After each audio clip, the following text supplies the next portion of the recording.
non-surgical jaw augmentation is one of my favorites. Everybody, men and women hate the jowls along the jawline. These hanging pieces of flesh here that disturb everybody, and the minute they turn in the mirror from one side to the next, what they see is the jaw, is the portion of the jaw hanging down. Now, how do we get to that particular stage? How does one age to that particular stage? Well, again, it's loss of volume. And as you lose volume in the chin area, when the chin recedes, as the bone recedes and the muscle and the fat pad in the chin recede, it goes backwards, pushing this down. You have loss of fat in the cheek area, and as that loses fat, the skin begins to droop. Everything heads downward. And where does it head most? It heads to that jawline. And one of the hallmarks of the aging face are these jowls along the jawline, these hanging pieces of flesh that people absolutely are the mark that aging is taking place in the face. So how do we address this? It's very, very simple nowadays with non-surgical rejuvenation using volumizing fillers.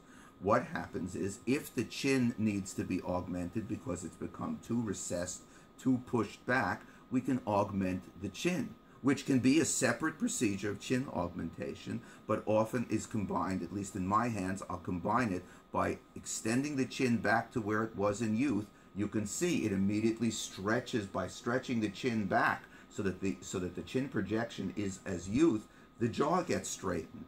Then, if there's still remaining hanging in this particular area, we can actually directly insert the volume between this area, the hanging area, and the chin area to straighten the jawline even more. Furthermore, if we go backwards towards the angle of the jaw, below the ear, by volumizing this area in this way, in a triangular way, what happens is, notice, as this goes and stretches, everything along the jawline stretches. So in one fell swoop, depending upon the individual needs of the man or woman that we're treating, we can actually, and men and women have different anatomy, so that it has to be respected, and an experienced physician has to know where to put the material and how much, and what is for one gender and what is for the other gender. But by respecting these particular areas of facial fat loss and volume loss, not just in fat, but in muscle, in bone, in cartilage in certain areas, by respecting that loss and replacing that loss, what we get is we can achieve a straightening and a lifting that was originally the way things were when a person was actually younger. And again, they can get off the treatment table and they can basically return to work or to social activities.